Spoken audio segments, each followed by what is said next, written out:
Hello everyone, मैं हूँ दीपिका। आज हम पढ़ेंगे अनुच्छेद लेखन। बच्चों, अनुच्छेद का मतलब होता है पैराग्राफ, ठीक है।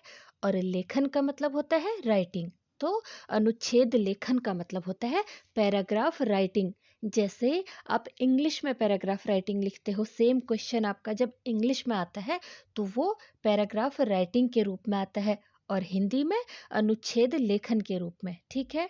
अब अनुच्छेद लेखन का मतलब तो हम समझ गए। इसमें करना क्या है ये हम देखते हैं। देखो, किसी भी विषय से संबंधित अपने विचारों को कम से कम शब्दों में व्यक्त करना अनुच्छेद लेखन है। मतलब आपको कोई विषय दिया जाएगा, कोई टॉपिक दिया जाएगा, उस संबंध में आपने अपने विचारों को रखना है, अपने विचारों को लिखना है, और वो भी कम से कम शब्दों में।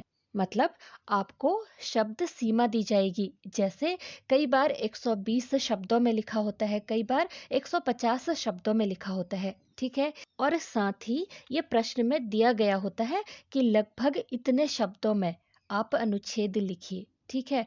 तो आपको उन शब्दों तक पहुंचना होता है। मतलब माना 150 शब्दों में लिखा है, तो आपका पैराग्राफ 150 शब्दों से थोड़ा बहुत ऊपर होगा, चलेगा, कम ना हो, ऐसी आप कोशिश करना, ठीक है। बहुत ज़्यादा लिखने की भी ज़रूरत नहीं है। 150 शब्दों से बहुत ज़्यादा लिखने की ज़रूरत भी नहीं है, लेकिन कम भी ना लिखें।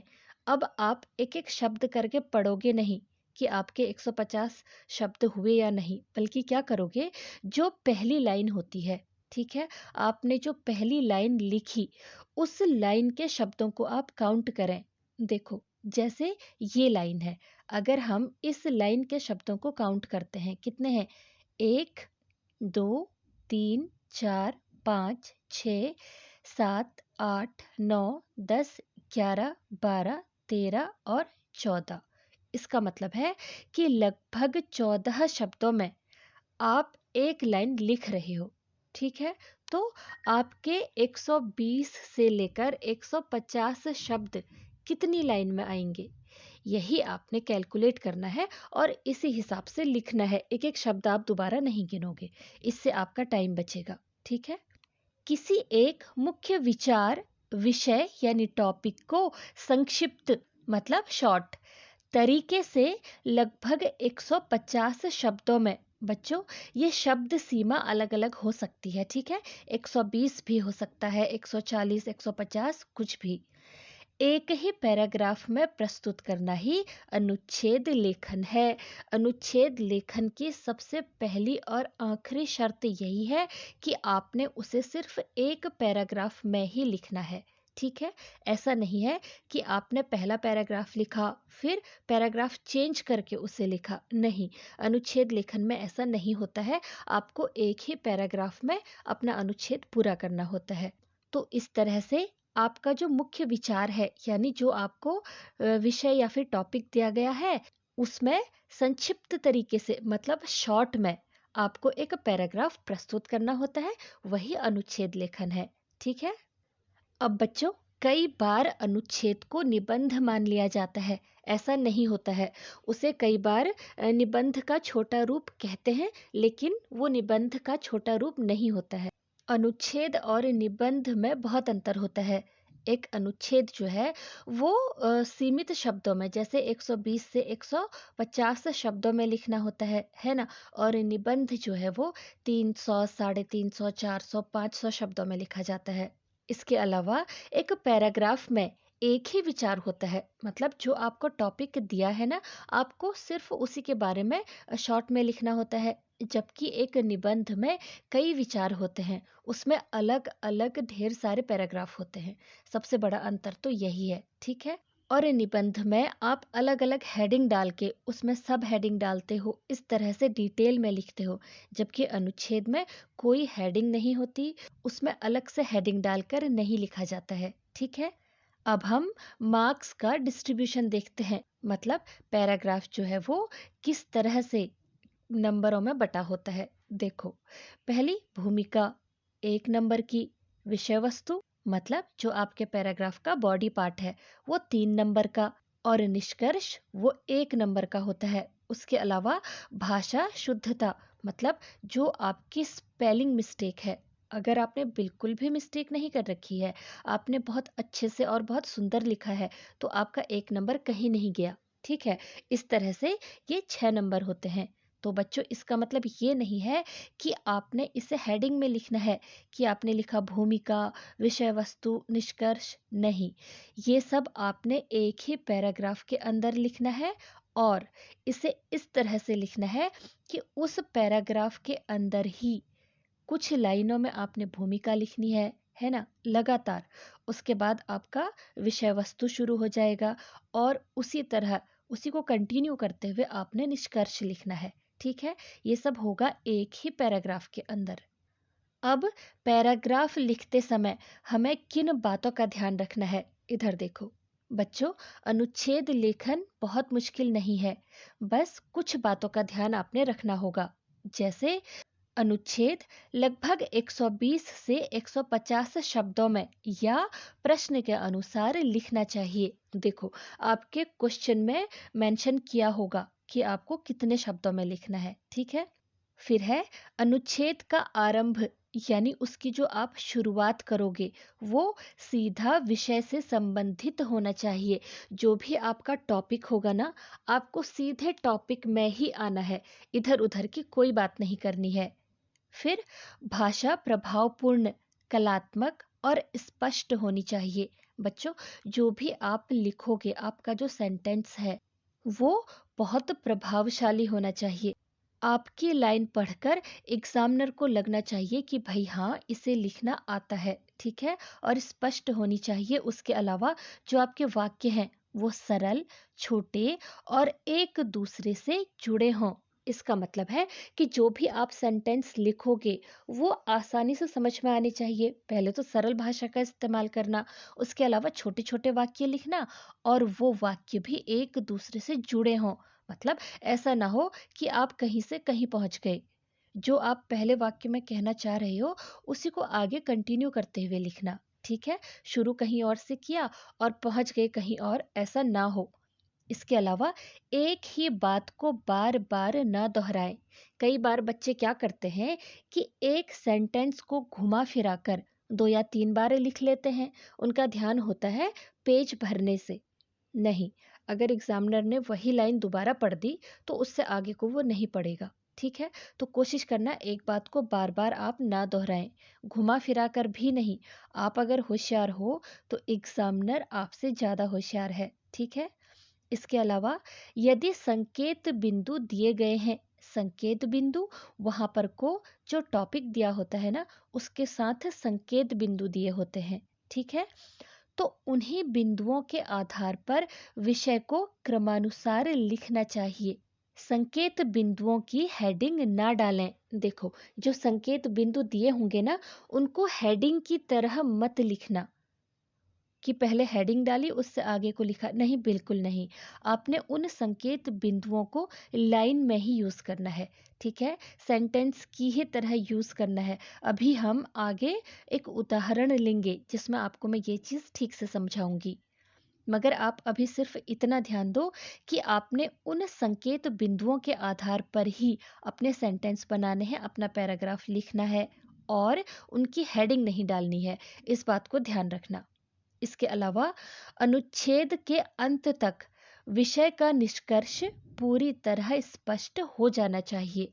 इसका मतलब है कि जब तक आपका पैराग्राफ पूरा हो रहा है तब तक आपको जो टॉपिक दिया गया है वो पूरी तरीके से स्पष्ट हो जाना चाहिए, समझ आ जाना चाहिए कि भाई आप क्या कहना चाह रहे हो। ठीक है, मुहावरों तथा लोकोक्तियों का प्रयोग अनुच्छेद को शक्ति प्रदान करता है तथा प्रभावशाली बना देता है। इसका मतलब है कि आप अपने पैराग्राफ में मुहावरे, लोकोक्ति वगैरह इन सब का इस्तेमाल खुलकर कर सकते हैं। उसमें आप स्लोगन, शायरी या कविता डालने की कोशिश ज़रूर करें। ठीक है, जैसे आपने पैराग्राफ लिखा, उसके बाद अंत में या बीच में भी आप किसी प्रसिद्ध व्यक्ति का कोई स्लोगन, कोई कोट वगैरह, या छोटी 2-3 लाइन की कविता या शायरी फिल्मी शायरी नहीं बल्कि एजुकेशनल, जो कि आपके विषय से संबंधित हो। ठीक है, इस तरह की आप शायरी कविता वगैरह डालने की जरूर कोशिश करें और उसे इन्वर्टेड कॉमास के अंदर लिखें। अच्छे वाक्य को रेखांकित करना ना भूलें। और आपको अगर लग रहा है कि आपने जो ये वाक्य लिखा है ये बहुत स्ट्रांग है, ये आपके पैराग्राफ को बहुत शक्ति दे रहा है, तो उसको पेंसिल से अंडरलाइन करना ना भूलें, पेन का यूज भी कर सकते हो। ठीक है, देखो बच्चों, सीधी सी बात है, आपने क्या करना है, आपको क्वेश्चन में 2 से 3 ऑप्शन दिए होंगे। सबसे पहले आप उन ऑप्शंस को ध्यान से पढ़ना और साथ में जो उसके संकेत बिंदु दिए होंगे ना, उनको बहुत ध्यान से पढ़ना। ठीक है, अब उन तीनों में से जिस टॉपिक पर आपको कॉन्फिडेंस आ रहा है कि इस टॉपिक पर इन संकेत बिंदुओं का इस्तेमाल करते हुए मैं आसानी से लिख सकता हूँ, आप उसी टॉपिक को चुनना। ठीक है, सबसे पहली बात तो ये हो गई।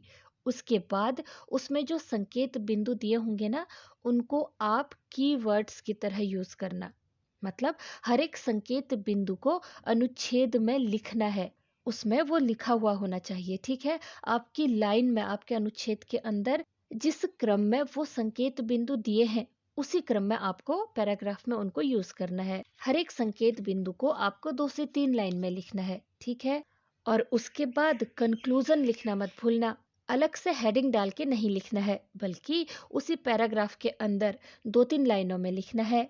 और पूरी कोशिश करना कि कंक्लूजन में या पैराग्राफ के अंदर कहीं पर भी आप कोई कोट, कोई दोहा, कोई शॉर्ट पोयम, ये सब कुछ लिखने की पूरी कोशिश करना, वो भी इन्वर्टेड कॉमास के अंदर। ठीक है, और सबसे बड़ी बात, आपको टू द पॉइंट लिखना है, इधर उधर का कुछ नहीं लिखना है, फालतू बात कोई नहीं लिखनी है। ठीक है, तो बस यही कुछ बातें हैं जो आपने ध्यान में रखनी है। और अनुच्छेद लेखन का नाम सुनते ही घबराना नहीं है। ठीक है, इधर देखो, अब हम इसे एक उदाहरण से समझेंगे।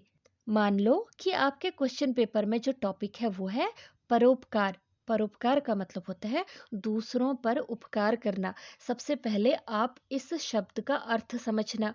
तो भाई, इतना तो आपको समझ में आ गया कि आपको पैराग्राफ में इस बारे में लिखना है कि दूसरों पर उपकार करने से क्या होगा या आप क्या महसूस करोगे।